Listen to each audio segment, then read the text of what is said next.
Get ready. Get ready.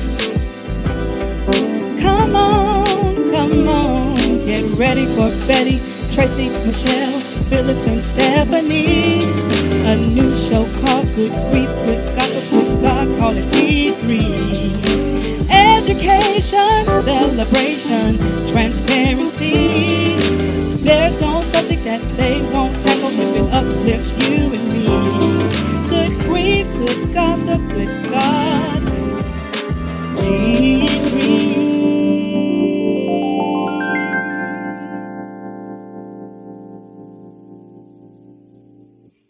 Hi, this is Betty Baye, and I'm back again with my girls for some good grief, good gossip, good God. Everybody wave a little bit. Stephanie Lackey, Phyllis Clark. Where you at, Michelle? Hey, Michelle. And Michelle and Tracy Johnson. How you doing? We are the co-hosts of Good Grief, Good Gossip, Good God, coming to you on St. Stephen. You know, you all know TV Live. You know, I get that. Okay. But tonight, we're smiling, but tonight we're talking about a serious topic. We're talking about Breonna Taylor, the police killings of Black women, and some other statistics that don't look good for Black women in general. And we have been doing a little research here and found that, since 2015, if my statistics are right, 70 Black women have died at the hands of police. Only two there. I think there've only been two charges, and in one case, it was a policewoman who was killed. Um, and nobody gets charged with killing Black women. And in fact, most of us don't even know their names. So, for instance, if I say to you, Natasha McKenna, Tanisha Anderson, Michelle Cousteau, or Aurora Ross, Maya Hall, Yvette Smith, do any of those names ring a bell with you? These are some of the Black women who have been killed by police. We have heard nothing about it. Our Breonna Taylor here from Louisville, Kentucky, has probably had the most sustained attention of any Black woman killed by police. And that is because the protesters here have been consistent, and been out in the streets to keep her name out front. And so that idea of say her name doesn't just apply to Breonna Taylor. It applies to Black women across this country who've been assaulted and killed by police with little or no attention to their cases, maybe a one-day story in their towns. So tonight, we want to talk about Breonna Taylor, and I think for our viewers who are not in Louisville, just to say that you may have heard about her case, you should have by now, but she was an EMS technician, a young emergency medical technician, 26 years old, who was killed inside her home in a very botched police raid on her apartment, where they were allegedly looking for a guy that she dated who was a drug dealer, who was already in custody at the time that they broke down her door in the middle of the night. She was there with her boyfriend. And the boyfriend, they said the police did not identify themselves. That whole issue is very questionable. But the fact of the matter is that Breonna died in a hail of bullets. We've had our Kentucky Attorney General has issued a report from the grand jury, and it would appear, at least to a lot of people, that he did not hold anybody accountable for Breonna Taylor's death. The policeman that was fired was the one who allegedly his crime was shooting blindly into the apartment of her neighbors. But as far as Breonna Taylor is concerned, no charges filed against anybody, and it would appear literally no case made in her defense for an innocent woman to be shot down in her home. And we've had other situations like that around the country. And a woman, and I hope you all will look up her name, Kimberly Crenshaw. She's a law professor at UCLA and Columbia University, who has in fact created the Say Her Name campaign based on the number of Black women who've been murdered by police and have not received a lot of attention in the media. And so I'm throwing it out to my girls today about being Black women, how we feel about that idea of us being literally invisible on so many levels, whether it's killed by police, on our jobs, making less money than everybody. So let's kick it. Somebody jump in here and let's talk about that.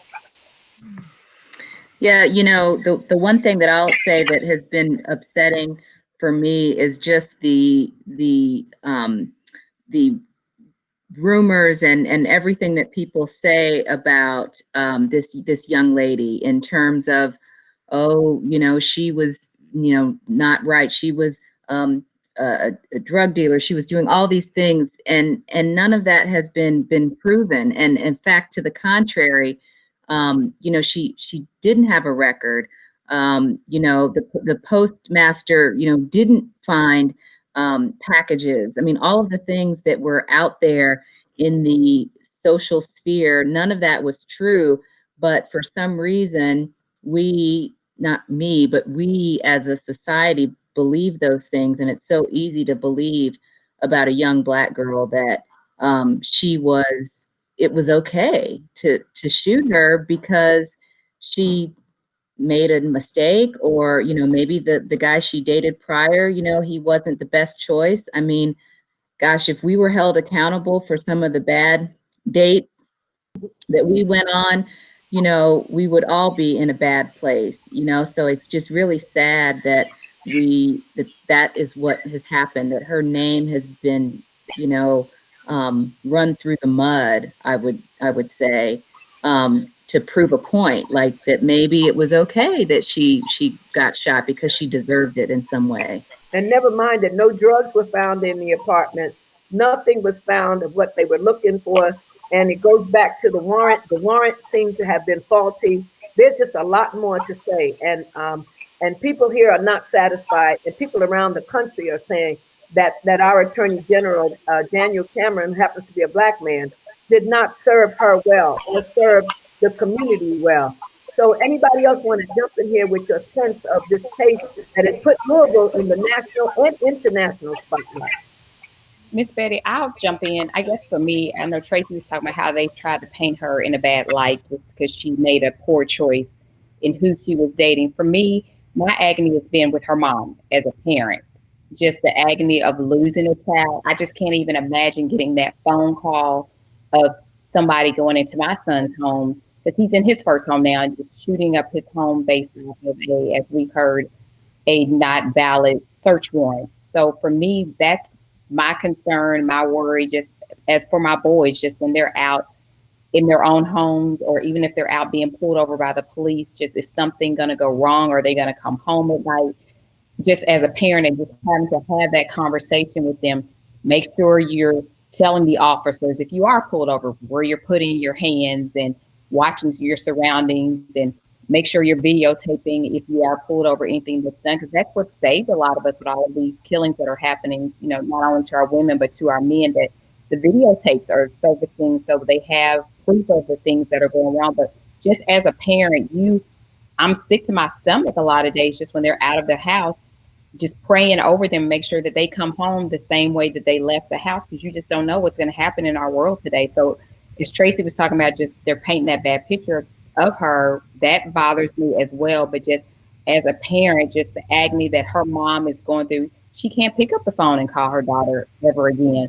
She doesn't know everything that happened because, there's been so many different sides of the story, and we know there's been things that have been told that are not true. So just her not having that peace of knowing what happened to her poor baby. Mhm. I totally agree. And my heart it just breaks for her mom, for her family members, and how they're trying to paint this horrible picture of this young woman who was, let's not forget, she was a public servant. She was an EMS worker. So, and I also read that she had aspirations of being a nurse. So she cared about people. Let's talk about that. Let's talk about how possibly she could have been a doctor. There's so many positive things about this young woman that are not being spoken. And like Tracy said, it's like they're painting a picture of, oh, it's okay that she was killed because she dated the wrong person. Come on. Are you serious? I mean, my heart just aches. I mean, it really aches. It aches for her mom because, like Michelle said, she's not going to see her daughter get married. She's not going to see her daughter, have her first child, and that's a life, that's a precious life that's just gone, right? And again, my heart just really aches. And there's so much wrong with this case. So much wrong. And we know it. Community knows it. And like Miss Betty said, I mean, it's a disservice, not to make sure justice is served here. Mm-hmm. And Phyllis, you're a mom. I am. I have two daughters. One is a senior in high school right now, the other is an eighth grader. And so when I think about girls, I'm thinking about them as a collective. And, you know, the things that they talk to me about are some of the things that I went through, but along that journey, I felt like I had to shrink or be diminished because I didn't feel like I could occupy certain spaces. And I think that led me to, on an earlier show, we talked about imposterism and how you just don't have a lot of confidence or you feel inadequate in certain situations. And I think that is one of the reasons is because of the way I look out in society right now and back then when I was coming up and how they do too, is the reason that we feel shut out.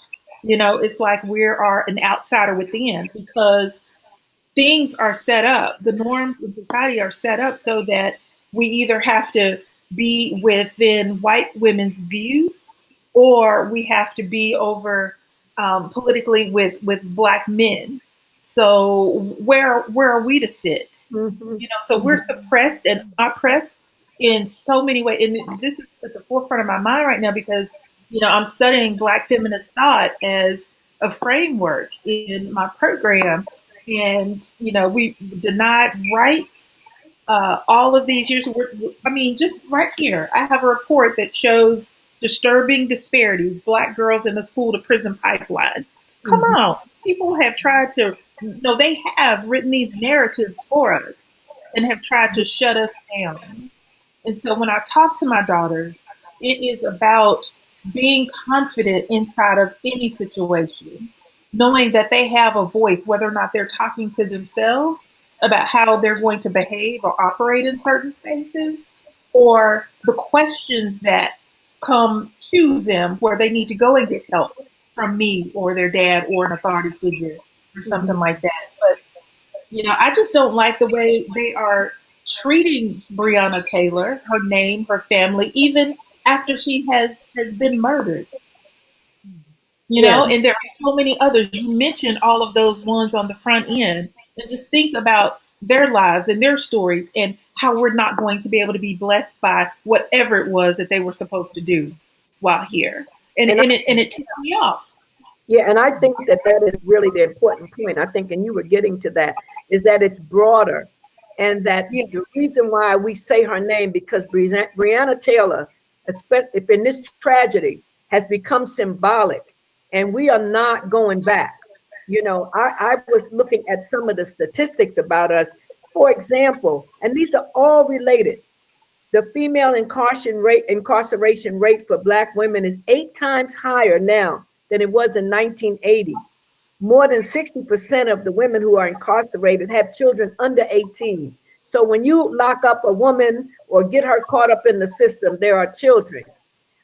In 2017, twice as many Black women as white women were imprisoned. African American women are 55%, 55% increase in our incarceration between 2000 and 2017. And then you add on top of all of that, women are paid less than men in general. On average, women earn 18% less than men, but Black women earn 38% less than men. That Mhm. translates into thousands of dollars over a lifetime of annual earnings that they are not realizing. And you all know when you get to my age, what you put in when you were younger makes a difference of what you get on the other end. Yes, So ma'am. a lot of our women, this wealth gap, this income gap, you know what I'm saying? It really plays out for the rest of our lives. And then I saw 4 in 5 Black women are breadwinners. 81% of Black women are the breadwinners in their family.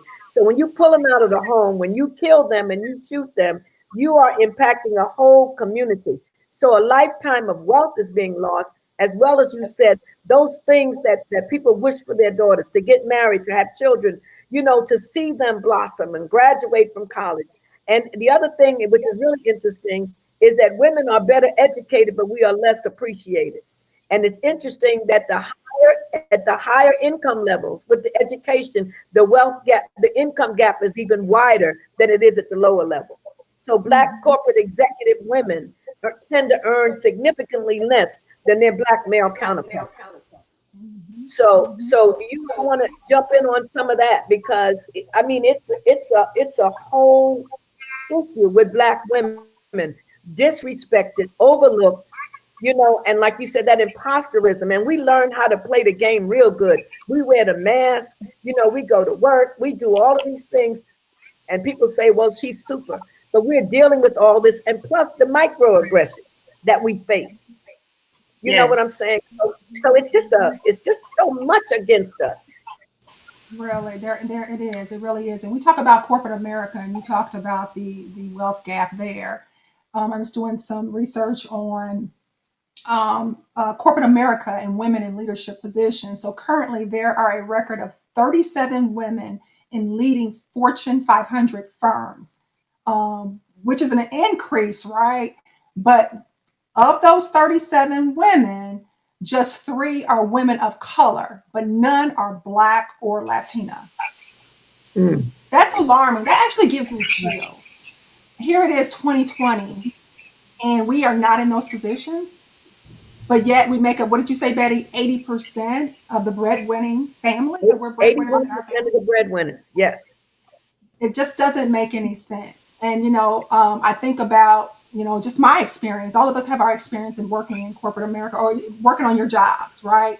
And how you said we have to learn how to play the game. We've got to dress up and play this game every day. It becomes exhausting, right? We can't be our true, authentic self. I think I saw in social media where one workplace is now allowing Black women to wear natural hair. When did that become a thing? When that is who you are? I mean, it just baffles me. They had to pass a law in California, the Crown Act, for our hair. Even our hair is discriminated against. Right. Yes, yes. I mean, Nothing we have control over. We don't have control over our hair texture Yeah, or how that's our hair crazy. comes out.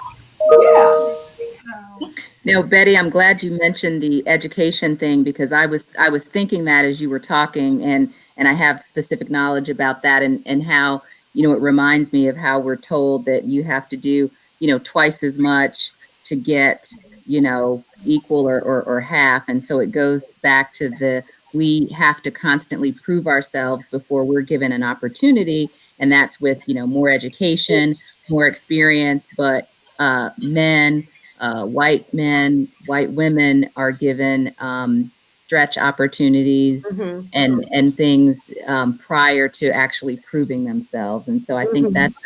that's a burden that we continue to bear. And I don't know how it's gonna end. That's the thing that is frustrating is like, how is that gonna change? How are we gonna be able to change that narrative? Well, I'm reading the book White Fragility now. I don't know if Oh anyone's my. read it. White Fragility talked about how having these conversations with white people, and they talked about white women's tears. And sometimes we try to say what we're saying, they'll start crying.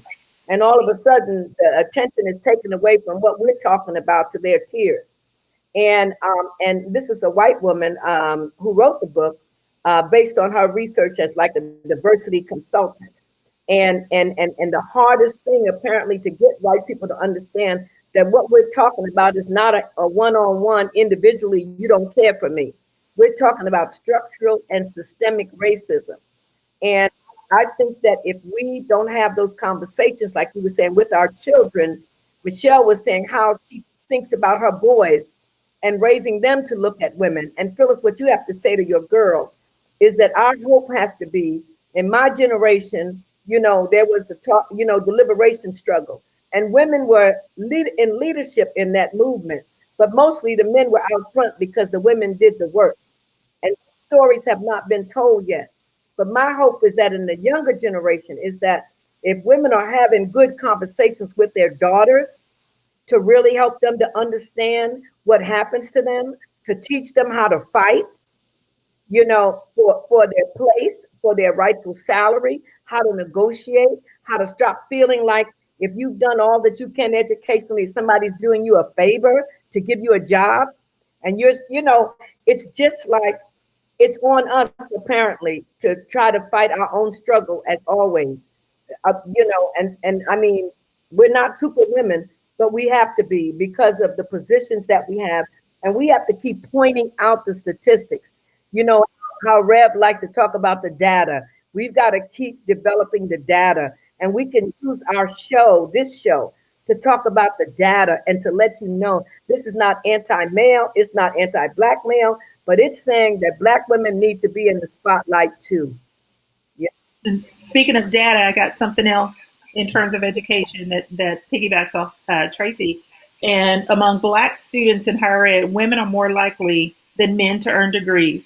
Okay, we might know that, but Black women get 64.1 of our percent of our bachelor's degrees, 71.5 of master's degrees, and 65.9 of doctoral, medical, and dental degree. So we're smart, we're out there, we're hustling, we're getting it done. But guess what I found? In some of this other literature, we are struggling internally, because we feel like we have to keep, a certain way and do certain things. And we're isolated in these predominantly white spaces. And it's also interesting, something else is coming out more. I don't think this is new, but the collectivity and the building of communities. I love my Facebook groups. I got way too many, but guess what? I'm fed by them, and I'm in spiritual connections and different things. And so, just like the Black student unions that are coming up in the high schools, and the Louisville League of Ladies and some other things that high school girls are being able to get into, is teaching our young ladies how to talk about themselves, how to stand when they don't understand, how to just do what they're supposed to do in that space. They can learn from each other. And so building communities like what we're doing right now is really important and really, really critical. Mm-hmm. Yeah, the collective. Yeah, go ahead, Michelle.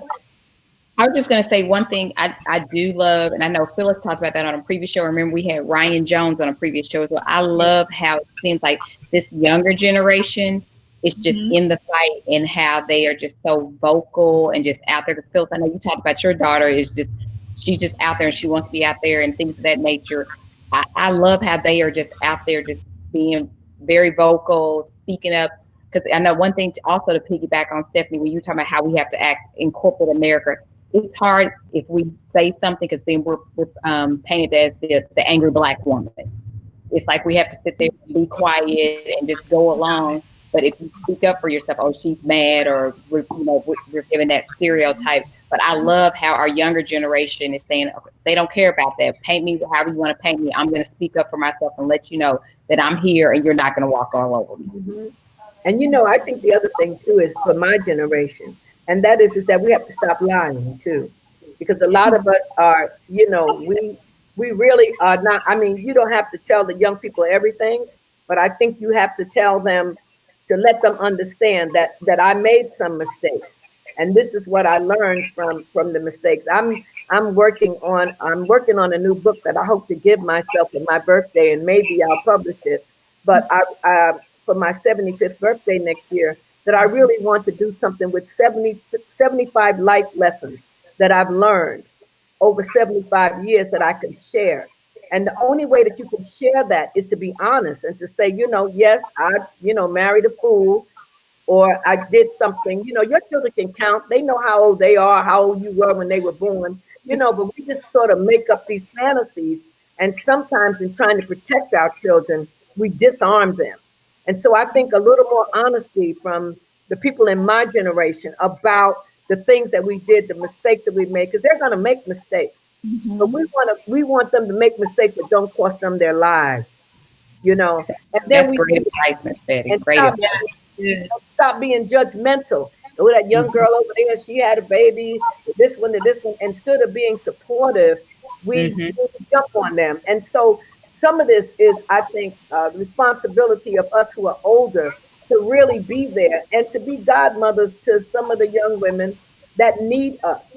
Yes. Everybody doesn't want what we have to have, but when we find one that tries to get our attention, we ought to give it to them. We That's need to my, get them. you know. I love that. Love it. Mhm. So that book, you're going to have it finished next year, because I think that's a show. We can do a book club Research. on those 75 I'm life working. lessons. I've been thinking about it, but I try to think. God spare me. I think that is a long time. And I just think about the things that I did in my life, and the topics that I want to talk about. Boys. Boys really get on your nerve when they're young, and then you go, oh, they're fine. I mean, there's just all of these things, that happen. But if you're going to do that, then you need to be transparent and authentic. And like I said, you need never tell anybody all your business. But I think that our young girls, younger women would really benefit if we had these generational things like we are on this show.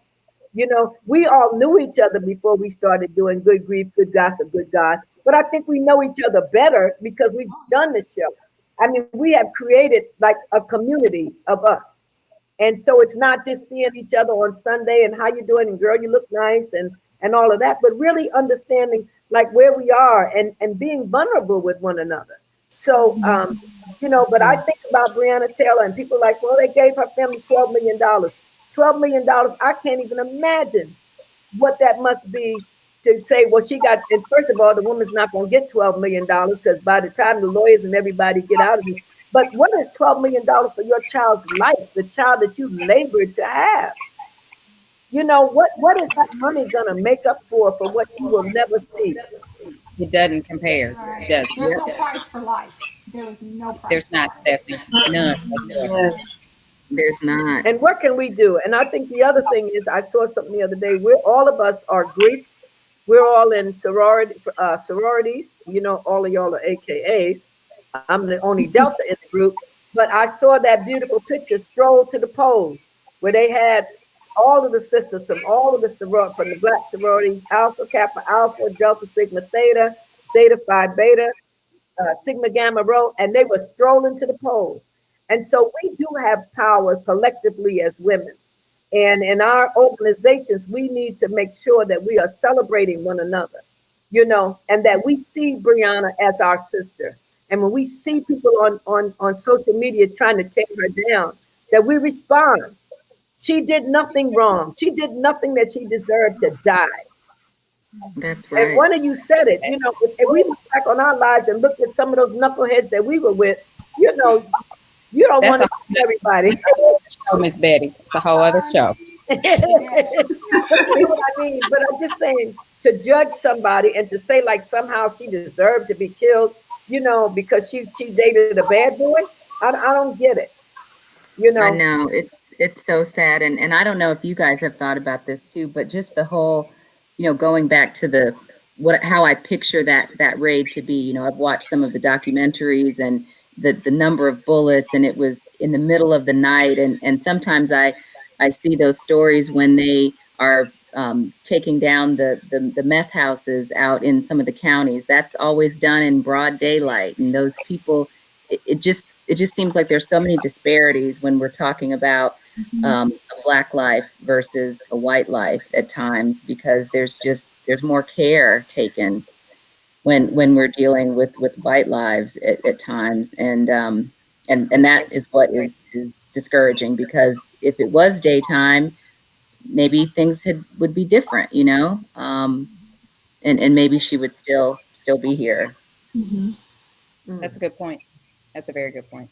Yeah, I understand that that's a whole level of tactic that has to be used, and nighttime is, one of the factors that is considered, and then they were posting some of the other things that they have to look at and coordinate. I mean, just sheets of information. How many people might that person have a gun in the house? In the house. So much, and that had to be something that was said yes to. Yeah. I mean, it's just a lot. But I wonder if we could pivot real fast to you talked about the collectivity of and us bonding together and building, even at younger ages, and of course at the ages we are now. I just saw someone here locally. Her name is Tish Thomas Frederick, and she doesn't know that I'm even saying this about her, but she just got an award local here in Louisville for an organization. It's a young women's group, and the name of it is Baya, Beautiful as You Are.